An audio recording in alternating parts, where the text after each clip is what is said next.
Friends, will you pray with me? And as you feel so moved and comfortable, I invite you to join me the second time through. Let the words of my mouth and the meditations of our hearts be acceptable in thy sight, O God. Let the words of my mouth and the meditations of our hearts be acceptable in thy sight, O God. Amen. So yes, here we are on Christ the King, or Reign of Christ Sunday, the New Year's Eve of the church calendar. I kind of like New Year's Eve, not actually for the staying up late watching the ball drop kind of thing. I am a lifelong morning person. I have always struggled to stay up until midnight, and now I just have given up and I don't even bother. But I love the idea of a whole fresh new year starting the next morning and sort of looking back on the past year and then looking forward to what possibilities. I am also one of those people who makes like a long list, like this long, of all the resolutions, of all the wonderful things, which very rarely do I actually fulfill. But that's okay. The intention and the excitement and the preparation is there. So it might seem a little odd on Reign of Christ Sunday, this last Sunday, that this is the text. This is the text that comes up in the lectionary. This is the scheduled last gospel reading of the church year. The sheep and the goats. I will say, as a caretaker of goats, this slightly offends me, because I love my goats and I find them quite intelligent, although a little mischievous, so maybe that's, they're a little naughty. Maybe that's why they got such a bad reputation. But this story seems a little bit odd. There's nothing of kingship and royalty in this story. No crowns and King of Kings and Lord of Lords that we expect. This is the conclusion of 3 weeks of parables. The end of Jesus' ministry in Matthew. Matthew begins with the Beatitudes. That's how Jesus begins his public ministry in Matthew. And he ends with this. These are all stories about the end of days, guiding us for how we are to live in our now times. So he is out the Mount of Olives with his disciples. There are crowds sort of listening in. Jesus knows the time to come. And he's offering them his final lessons, his final spoken story lessons of what they are to do when he is gone, how they are to carry on. And in this story, you have all the nations, it says, all the nations gathered. Not Jews and Gentiles, not rich and poor, not any kind of delineation. The people of all nations at the end of days are gathered. And how are they separated? Again, not by their belief system, not by where they grew up or where they live, not by political, party, or socioeconomic status, but by whether they practice compassion and generosity to those around them, and specifically to what Jesus calls the least of these. Those who had the least advantage in the world in which they lived. Come, you who are blessed, is what it says. This is the invitation to the sheep. Come, you who are blessed.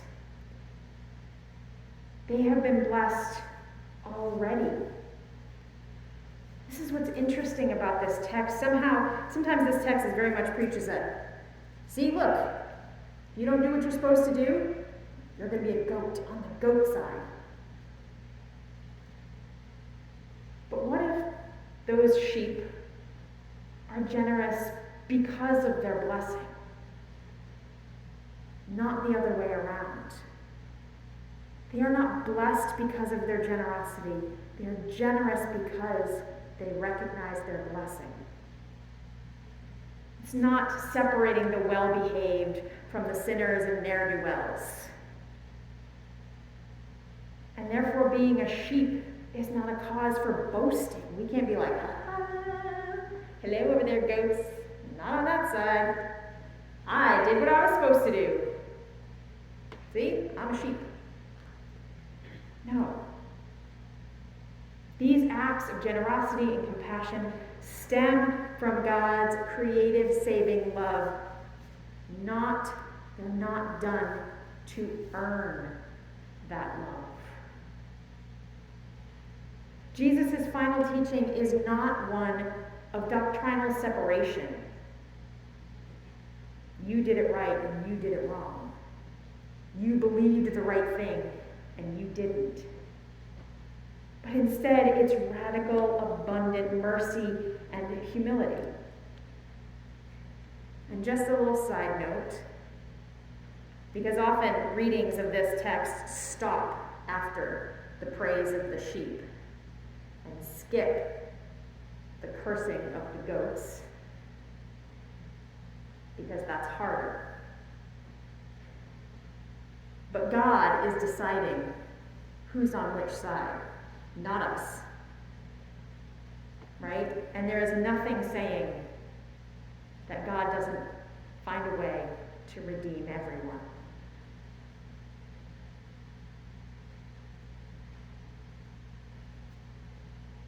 The SALT Project, I've mentioned before, puts out a lovely commentary on the text each week. And this is what they had to say. They're sort of concluding thoughts on this text. They say, remember, Jesus is talking to his disciples here, sitting on the side of the Mount of Olives, offering them one last lesson before the harrowing descent to the cross. The gist of his teaching isn't to threaten them, it's to help them focus on what's most important, to exhort them to serve, to walk the walk, to focus again and again on the least of these, and thus to become a glimpse, a sacrament, an experience, and above all, a proclamation of God's dawning reign of love and mercy. A kingdom not of domination, but of servanthood, not of mockery, but kindness, not of cruelty, but compassion.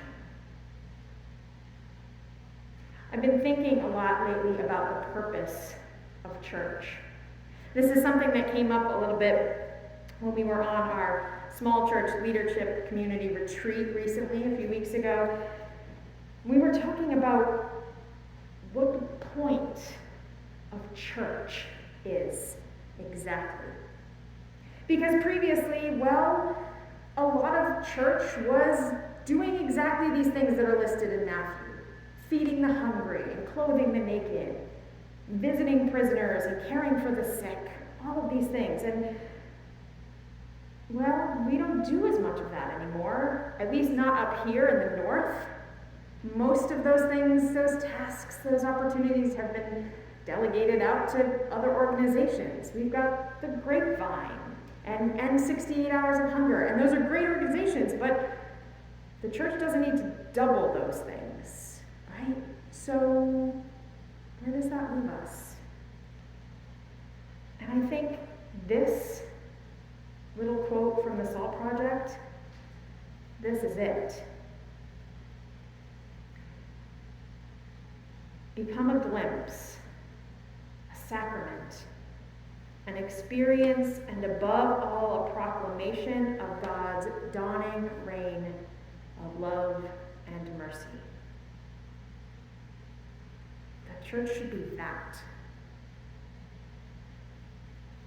And at the least of these, and this from Matthew, includes humans and other than humans. Caring for creation is included in this list. The church should also be a place, and space, and community to be reminded of the teachings of Jesus, to be reminded like he's reminding the disciples in this text, to be reminded of the love and mercy and grace of God that we have already received and are still receiving, so that our individual lives can do the same.